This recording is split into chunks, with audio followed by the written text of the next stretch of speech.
सद्गुरु स्वामी शिवानंद जी महाराज।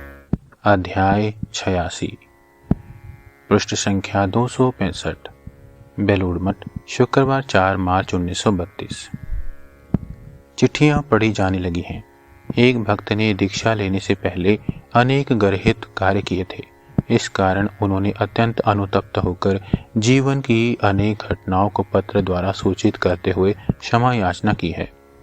चिट्ठी सुनकर महापुरुष जी कुछ देर तक गंभीर भाव से बैठे रहे। बाद में बोले,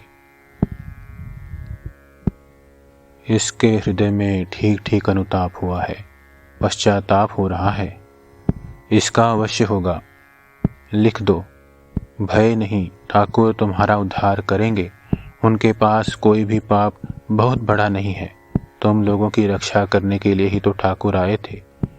वे अंतर्यामी हैं। तुम्हारा भूत भविष्य वर्तमान सब जानकर ही उन्होंने तुम पर कृपा की है। तन मन वचन से उनके शरणागत होकर पड़े रहो। आज से उन्होंने तुम्हारा हाथ पकड़ लिया है। अब तुम्हारे पैरों को कुमार्ग पर नहीं जाने देंगे। कोई भय नहीं बच्चा। उन्हें व्याकुल होकर पुकारते जाओ, वे तुम्हारा उद्धार करेंगे। और यह जो तुमने मेरे समीप अपनी दुष्कृतियों को प्रकट किया है, इसी से जान लेना तुम्हारे सभी पाप नष्ट हो गए। आज से तुम निष्पाप हो गए, प्रभु के भक्त हो गए, उनके आश्रित और शरणागत हो गए। उनसे केवल पवित्रता, भक्ति और प्रेम मांगना। बाद में भक्ति और भक्त के प्रसंग में महापुरुष जी ने कहा, ठाकुर कहते थे, वह तो अत्यंत दुर्लभ वस्तु है। शुद्ध भक्ति जीव कोटि को अधिकतर नहीं होती। ठाकुर बहुत तन्मय होकर गाया करते थे, आमी मुक्ति दिते कातर नहीं, शुद्धा भक्ति दिते कातर हई।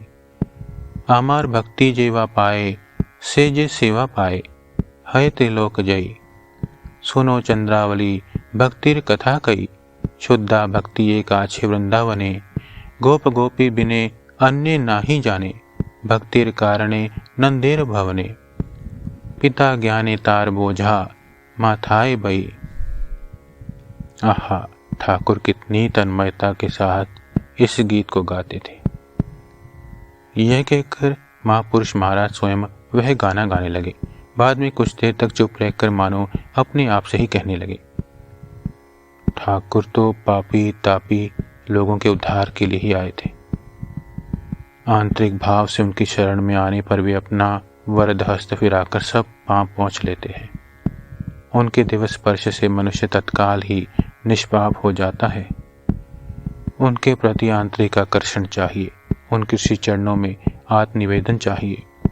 गिरीश बाबू ने तो कितना सब किया था, किंतु उनकी भक्ति देखकर ठाकुर ने उन पर कृपा की, उन्हें गोद में उठा लिया।